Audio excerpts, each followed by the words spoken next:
My name is Kimberly Hill. I'm an assistant professor of history at University of Texas at Dallas. When I started in the Bridging Cultures program, I was a U.S. history professor at Del Mar College in Corpus Christi, and I noticed that I had many students from other countries, especially from Asia or Latin America, and a lot of students with military experience. And I wanted to find ways to make my classes more accessible to them, include more of their personal experience, maybe opportunities for them to look into family history. So when I saw the chance to learn more about integrating global history, I thought it was an excellent opportunity. I had been teaching History 1301 using a standard textbook, and even before I joined the Bridging Cultures program, I had really felt that there was something missing with following the traditional narrative, mostly focusing on British colonies. So when I joined the Bridging Cultures program, the seminars altered my expectations by introducing me to historical figures who were very influential and I hadn't paid nearly enough attention to in class. The impact of sailors in the 1700s and through the mid 1800s, the impact of whaling, especially on the Industrial Revolution, and most of the content about trade along the Pacific coast was entirely new to me. And I knew that if it fascinated me that much, it would be a good way to make the students pay attention as well. Some of the strategies that I've used to incorporate Atlantic world history into my lessons include more focus on material culture.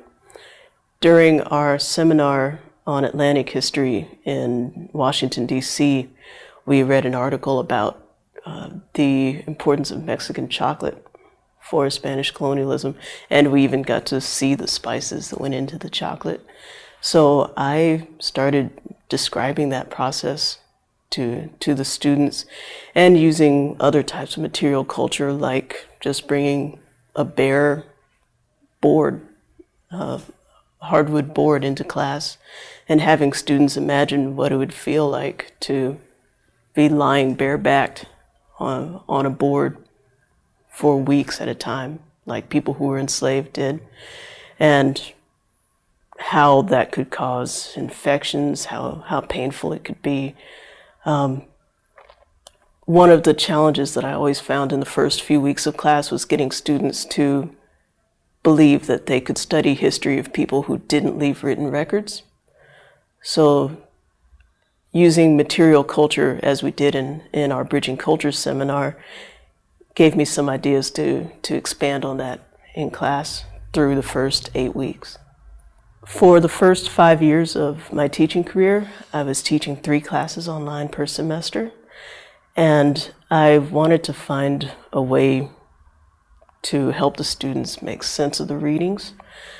And also I wanted to give my face-to-face students chances to practice showing that they understood the readings.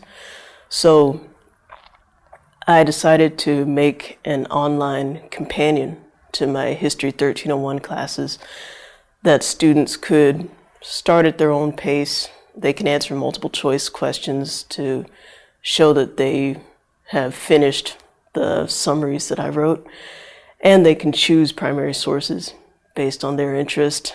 They get introduced to historical maps and to some important databases that we discussed in the Bridging Cultures seminar. And my students have responded to it well.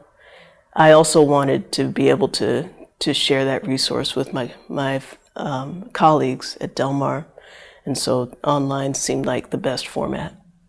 I've used the online companion in a social history class this semester, and I noticed that students responded by really improving their historical writing skills.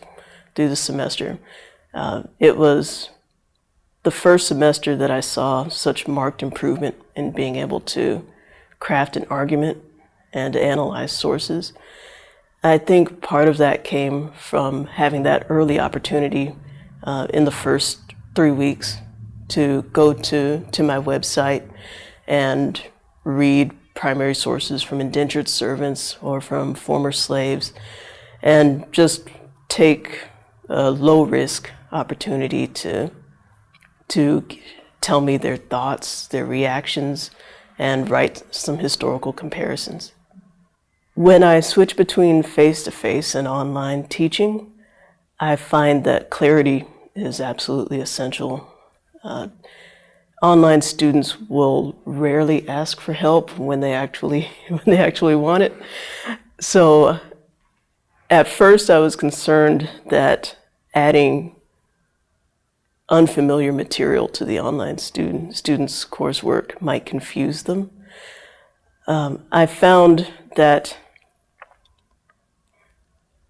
if I introduced the global history material through primary sources and write out descriptions of the primary sources for them, give them opportunities to answer multiple choice questions, and also turn in notes to me that I can revise or react to their questions, I found that it kept the online students engaged, and they actually do enjoy the challenge of reading about indentured servants or runaway slaves who they had never heard of before, as long as they have a chance to write me a question and I can respond. I have relied heavily on the Slave Voyages website, especially one section called African Origins. I like to give students something early in the semester that's emotionally compelling. It helps to motivate them. So when I send them to the African Origins page, I ask them to choose from the database names of people who were put onto slave ships and written into ship registers, and just look at their ages, where they came from, and think about some general patterns of where these people ended up, what their lives might have been like. And I also use virtual Jamestown. Often in my face-to-face class, I open up the account books of indentured servants and let the students choose names and see what kind of jobs that these servants did. And I like to react to their curiosity, especially about the servants who were younger than 12, who were usually sold by a parent, and I just let them ask questions and think about how people may have ended up in this situation or what might have happened to them. So, a lot of times I've noticed students tend to zone out in my History 1301 in the first few weeks until they start hearing about the British, because that's the part they're most familiar with. So using these databases is a way to kind of poke holes into the apathy and to get them to be curious. I think it's important to broaden the scope of the U.S. History Survey because it helps the students see their own experiences and see how they could possibly contribute to the process of historical discovery. When I was teaching in South Texas and I had many students from Mexico or from South Asia, they would often just assume that they weren't going to learn much about people of their ethnicity or ancestry.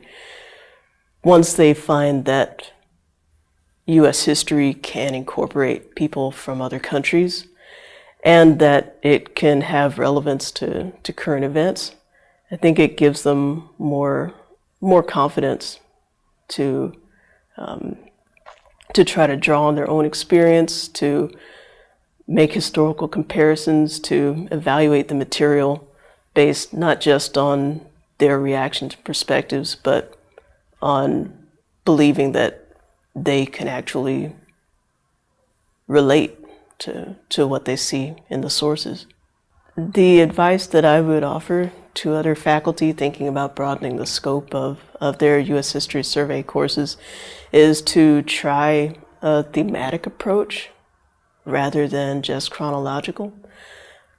That's what I'm planning to do when I teach History 1301 again next spring, is to break up at least the first half of the semester into themes focused on common experiences rather than just teaching about settlers from certain countries. So so far I've often followed the flow of the textbook, which would follow Spanish colonialism, then a little bit of French colonialism, then mostly British colonialism up until the American Revolution. I'm planning to break up that focus on nationality and instead think about what people had in common, the kind of foods that they used, the things that they needed from the land, the trade goods and the objects that they relied on, and the type of labor that they performed. And out of that, then I can get into politics around week 6 or 7. My suggestion is that approach can help students quickly see what's familiar in terms of Puritans and Pilgrims, but then also understand how it connects to the global history material that they haven't quite heard of before. And it may keep them interested for the rest of the semester. The National Smithsonian for African American History is going to open later this year. And I'm hoping that they will have a great deal of content on the lifestyles of enslaved people, and especially of those who've run away. When I was preparing my website, I started reading about the Maroons of Jamaica and how they made their own settlements that lasted for generations in the mountains. Other than those primary sources, I found I really knew very little about their story.